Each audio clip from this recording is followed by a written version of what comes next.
Hello everyone, आज आपण SY.BCom semester 3 corporate accounting या सब्जेक्टमधील युनिट नंबर 4 पाहणार आहे। लेसनचं नाव आहे लिक्विडेशन ऑफ कंपनी। तर सर्वात प्रथम आपण लिक्विडेशन म्हणजे काय ते पाहणार आहे। लिक्विडेशन म्हणजे कंपनीचे विसर्जन करणे आहे, म्हणजे कंपनी बंद करणे आहे, कंपनीचं लिक्विडेशन करणे। आणि याच्यामध्ये काय केलं जातं, कंपनी बंद करत असताना कंपनीला आपल्या सर्व ॲसेट्स आहेत त्या विकाव्या लागतात आणि जेवढी आपली लायबिलिटी आहे ते पे करावी लागते।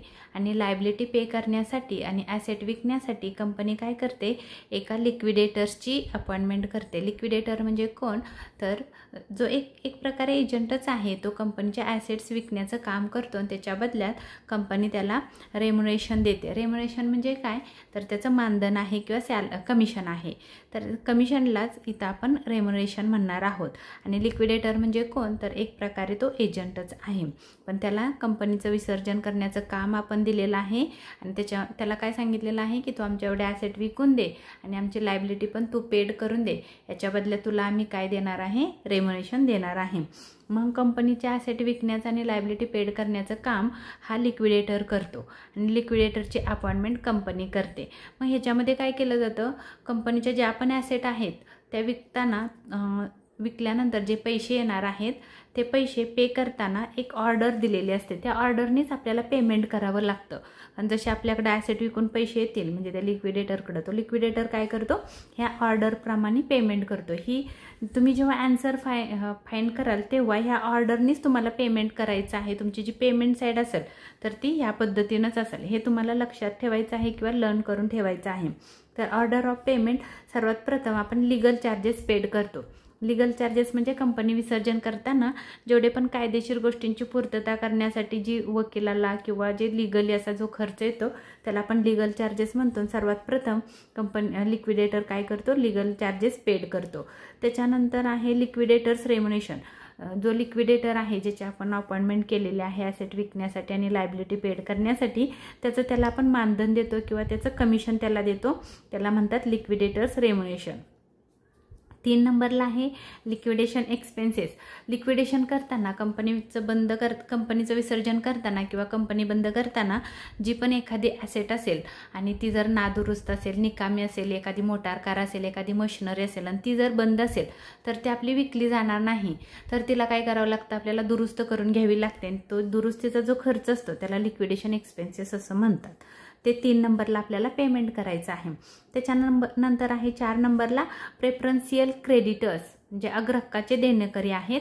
म्हणजे तुम्ही जी पण लायबिलिटी किंवा ज्याच्याकडून तुम्ही उधारीवर गुड्स परचेज केला असेल तर त्यांना काय करायचं आहे आपल्याला, म्हणजे प्रेफरन्शियल आहेत त्या क्रेडिटर्सवाल्यांना इथं 4 नंबरला तुम्हाला पेमेंट करायचं आहे। त्याच्यानंतर 5 नंबरला आहे debenture holder. Debenture holder means loan taken from public sector. Public सेक्टरमधून तुम्ही लोन घेतलेलं आहे तर काय करावं लागतं, त्या डिबेंचरवाल्यांचं पहिलं प्रिन्सिपल म्हणजे जी मुद्दल आहे ती पेड करावी लागते आणि त्याच्यावरचं व्याज, असं दोन्ही मिळून तुम्हाला इथं पेड करायचं आहे। 1 आणि 2 आतमध्ये टाकलेलं आहे ते।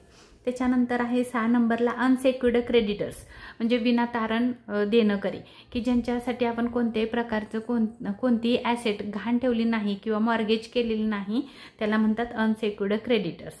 ह्या अनसेक्युर्ड क्रेडिटर्सचा नंबर आहे 6। 7 नंबरला आहे preference share holders. Preference share holders is a owner of a company.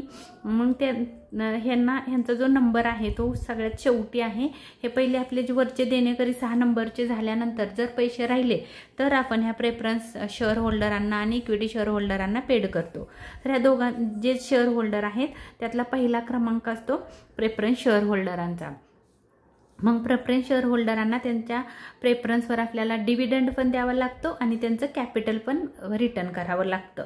आणि जर हे सगळं भागून जर तुमच्याकडे पैसे राहिले तर सगळ्यात शेवटी इक्विटी शेअर होल्डरांना दिले जातात। ही पेमेंट ऑर्डर आहे किंवा ऑर्डर ऑफ पेमेंट म्हणतात त्याला।